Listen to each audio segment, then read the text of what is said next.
Thank you, Professor Kerr and the Federalist Society.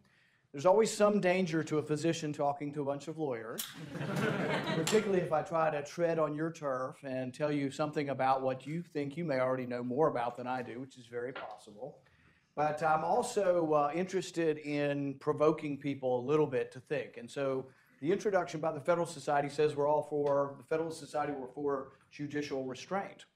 And I think the topic's become maybe a little more complicated than it once was, what that actually means. So we're going to poll the audience to begin with. How many people are a yes vote on Lochner?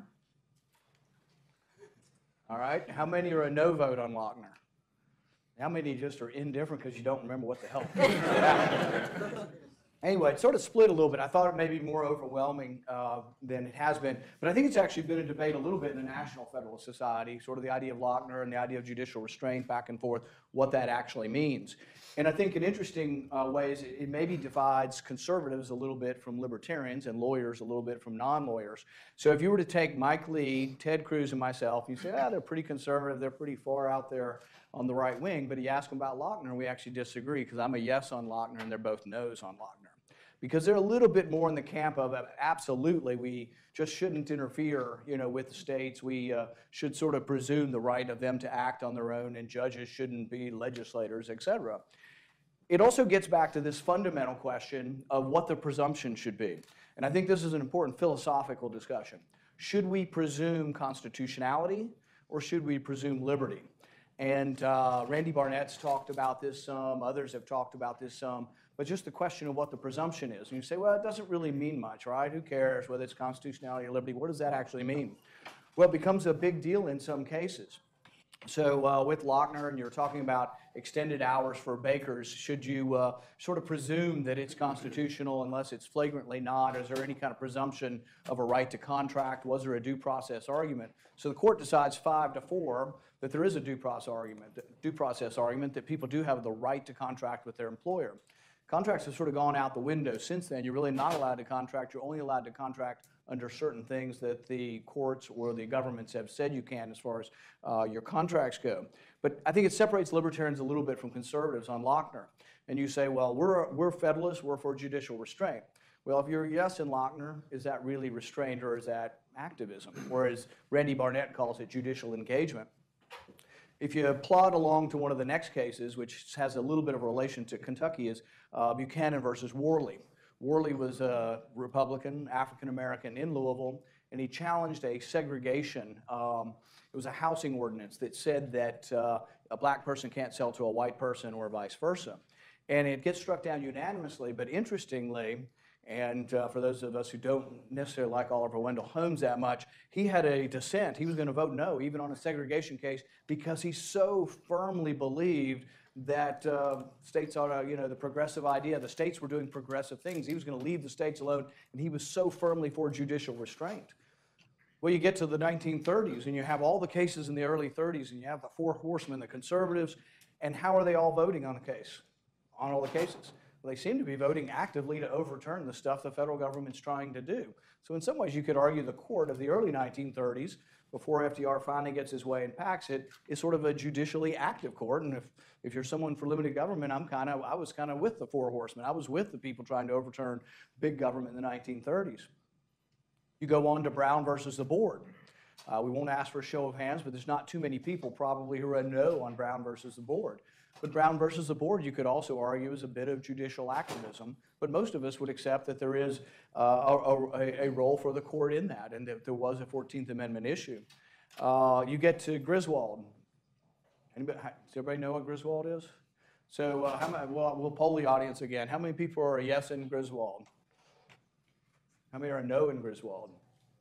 All right, a lot more no's in Griswold. Many of the people, or at least I think, conservatives who are no's in Griswold are for a variety of reasons. Maybe judicial restraint, maybe that there was a presumption of a new right being created, but also they're no's because they see it as maybe a stepping stone to Roe versus Wade. But to my mind, I think that there is a presumption that you have certain rights that may not be listed. And I think that's one of the most important things about the Ninth Amendment. I had this discussion one time with Scalia, and it was at a cocktail party. I think he was more interested in the party than he was me, but he kind of blew me off because I kind of said, you're not supposed to disparage. Those rights not listed are not to be disparaged. And he was like, who's doing that and this and that? But that's the whole point. Do you have a right to privacy? I say, absolutely you do. Do you have a right to private property? Absolutely. Those rights not listed are not to be disparaged. The only way we got the Bill of Rights, the only way you could actually get it through is people were worried that it was going to be a complete listing of rights, and they said, it's better not to list any of them at all, lest people think that this is a complete listing of your rights. They put in the 9th and 10th Amendment. Very important and mostly ignored. Powers not given are reserved to the states and people, but rights not listed are not to be disparaged. You have a whole, panoply, insurance, but you have a whole bunch of rights, basically, that are out there that I think are yours and guaranteed by the Constitution. They don't have to be specifically limited.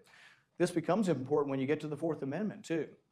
Whether things are explicitly, whether you have a right to privacy. And I think there's going to be, if we can ever get some court cases on the Fourth Amendment, I think there's the potential that we can get some real big changes.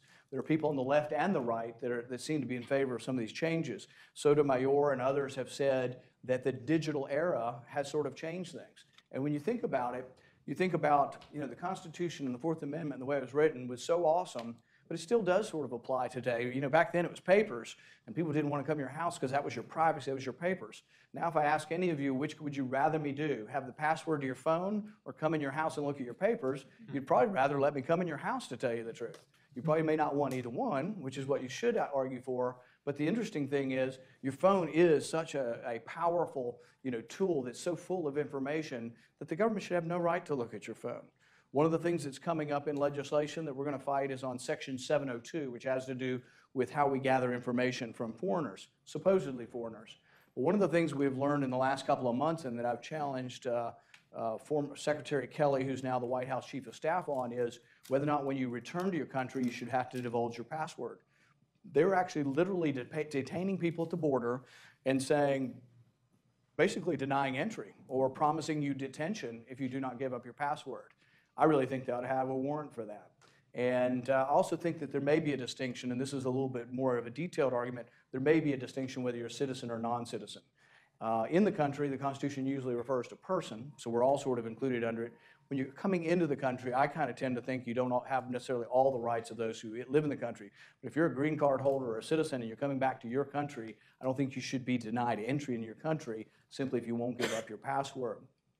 So I think there is some question on whether or not, what the philosophy should be. But when we finally get to Obamacare, the biggest case, at least from my perspective, of the last several years, you finally get to this, I think, really convoluted, bizarre, distorted notion of judicial philosophy as put forward by the Chief Justice. He says if you can imagine somehow that this is a tax, you must. If you can imagine somehow that it's constitutional, we must. Even if the government argued that it wasn't a tax, it was a regulation, or that it was a tax and not the regulation, it's immaterial what the government argued. If you can imagine that it's constitutional, you must. And I think it's an important debate. Napolitano writes about this some too, and talks about basically what others have talked about, presumption of liberty or presumption of constitutionality. And I think it's an important debate. Is there a role for an activist federal judiciary to overturn things that state legislatures do that take away rights? Well, if you have an expansive notion that all the rights aren't listed in the Constitution, that you do have a right to privacy, you do have a right to property, you do have a right to contract, that the privileges and immunities clause of the 14th Amendment means something, you could argue that maybe we would want a Supreme Court that actually does overturn laws.